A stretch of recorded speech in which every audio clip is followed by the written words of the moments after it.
नमस्कार दोस्तों, Z media में आपका स्वागत है। आज की बात जग्गा के साथ।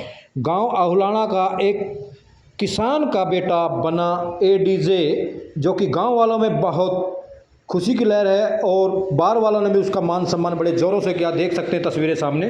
साथी जयेंद्र जी हैं, आहुलाना गांव से हैं और एक गरीब परिवार से निकल के इतने ऊपर पहुंचे। हम इनको अपनी तरफ से और बाहर की तरफ से और अपनी पूरी गोहाना तहसील की तरफ से बधाई देना चाहते हैं। पूरे सोनीपत डिस्ट्रिक्ट में एकमात्र ऐसे साथी हैं ये जिन्होंने यूपी में एडीजे का टेस्ट क्लियर किया और एडीजे चयनित हुए। हमारी तरफ से भाई को बहुत बहुत बधाई। हमारी बार के लिए और हमारे गोहाना के आसपास के सभी गाँवों के तहसील के लिए इससे बड़ी खुशखबरी नहीं होगी। पहले हमारी दो बहनों ने राजस्थान जुडिशरी का क्लियर किया था और अब हमारे भाई ने जो लाना गाँव से है जनेंद्रा जी, इन्होंने हायर जुडिशरी का क्लियर किया है। इससे ज़्यादा खुशी की हमारी बार के लिए हो नहीं सकती। और संभावना ये भी है अगले एक महीने में जो हरियाणा का रिजल्ट आएगा उसमें भी गोहाना बार का कोई ना कोई सदस्य है जुडिशरी में सिलेक्शन होगा। तो ये कहना चाहते हैं हमारी बार की तरफ सबका सहयोग है, इसलिए कि हमारे वकील साथियों में से जहाँ भी जुडिशरी का एग्ज़ाम निकले वहाँ कोई ना कोई हमारे गोहाना बार का मेंबर उसमें सिलेक्शन हो। पहले भी हमारी बार के रविंदर सिंह बनवाड़ा जी बिहार में एडीजे जो लंबे टाइम तक यहाँ प्रैक्टिस करते रहे, उनका सिलेक्शन हुआ था। और इस तरह बहुत से सदस्य हैं जो गोहाना बार के मेंबर हो चुके हैं और जिनका सिलेक्शन जुडिशरी में हुआ है। आगे भी हम उम्मीद करते हैं जो हमारे साथी वकील अधिवक्ता हैं ज़्यादा तैयारी करके जो प्रैक्टिस से अलग भी अपना तैयारी करें और उनका सिलेक्शन जुडिशरी में हो। काफ़ी इंटरेस्टिंग रहा है, उतार चढ़ाव रहे हैं काफ़ी। मैंने जो स्कूलिंग है गीता स्कूल से की थी, गीता विद्या मंदिर 1997 में मैंने 10वीं पास की थी, लेकिन 12वीं पास करते करते 3-4 साल लगे थे। 2001 में मेरी 12वीं पास हुई, फिर 5 ईयर लॉ की 2006 में, उसके बाद LLM की और LLB के दौरान मैंने all India international yoga championship खेली 3-4, उसमें ऑल इंडिया लेवल पे मेडल जीते। फिर 2009 में ADA भर्ती हो गया था मैं। तो ADA भर्ती होने के बाद से लोअर जुडिशरी के एग्ज़ाम दिए काफ़ी, उसके बाद लगातार हायर जुडिशरी के 4-5 अटैम्प्ट लिए। एक इंटरव्यू पहले भी दिया था, लेकिन आप सब लोगों के आशीर्वाद से, दुआओं से ये अटैम्प्ट पास हो गया है। देखो जी, गांव के बिल्कुल जड़ों से उठे हुए थे हम तो।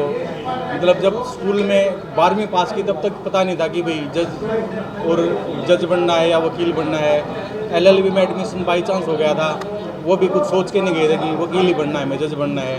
तो धीरे धीरे जैसे समाज में प्रवेश किया, देखा कि भाई क्या चीज़ें कैसे चलती हैं, LLB के बाद क्या क्या कुछ होता है, तो जज बनने का सपना देखा, जिससे मेरा खुद का परिवार का, समाज का एक दर्जा ऊपर उठता है। और इसका श्रेय माता पिता और गुरुजनों को तो श्रेय देना देखो बड़ी बात हो जाती है, उनका तो आशीर्वाद होता है। और श्रेय मेरे साथियों का श्रेय जिन्होंने पूरा मोटिवेट किया समय समय पर, जहाँ पे डिमोटिवेशन आता था वहाँ पे मोटिवेट करते हैं। और अपने मित्रों को मैं पूरा श्रेय देना चाहता हूँ इसका। जो प्रेगनेंसी का सवाल है सर, इसमें यह है कि भाई खाली हम किसी भी पक्ष को ब्लेम नहीं कर सकते, ना जुडिशरी को, ना प्रोसिक्यूशन को, ना ही बार को। इसमें बहुत सारे फैक्टर इन्वॉल्व हैं, लेकिन मैं ये प्रयास करूँगा कि जितना मैंने डिफेंस लॉयर के रूप में काम किया है, प्रोसिक्यूशन के रूप में भी काम किया है मैंने, और अब मैं बेंच पे आ गया हूँ, तो मैं अपने दोनों तरह के अनुभव का यहाँ पे पूरा फ़ायदा उठाने की कोशिश करूँगा और कोशिश करूँगा कि प्रॉम्प्ट डिस्पोजल और एक इफ़ेक्टिव डिस्पोजल में सहयोग करूँ। गोहाना बार में जो स्वागत किया गया है, मनदीप, कुंडू, रजनीश और जो सम्मानित वो प्रधान जी और सेक्रेटरी साहब हैं, इन्होंने मुझे बुलाया था। मैं इस बार का इस पे फॉर्मल सदस्य नहीं हूँ, तो क्योंकि मेरे एरिया की बार है, मैं यहाँ पे पला बड़ा हूँ, तो इस बार से मेरा जो संबंध है वो बड़ा ही महत्वपूर्ण संबंध है। मेरे जी बहुत खुशी होती है परिवार को, आसपास को, समाज को, रिश्तेदारियों को, लेकिन जो मेरे दादाजी हैं जिसकी 100 साल के करीब उम्र है, उनको भी एक उनके लाइफ टाइम में एक अचीवमेंट थी कि भाई जो एक नॉर्मल किसान थे, मजदूरी की जिन्होंने, और उनका पोता आज डायरेक्ट ADJ बन चुका है।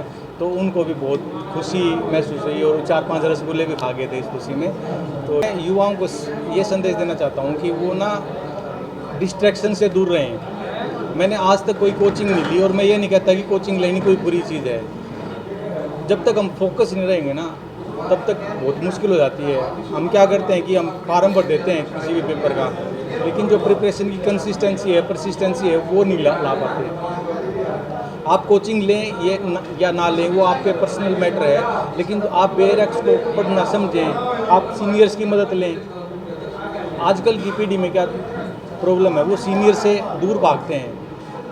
तो आप जितना सीनियर्स के पास जाएंगे, उनसे बातें करेंगे और जितनी सेल्फ स्टडी करेंगे उतना ही हमारे लिए आसान हो जाएगा, चाहे वो किसी प्रिपरेशन की बात है या फिर वकालत की बात है।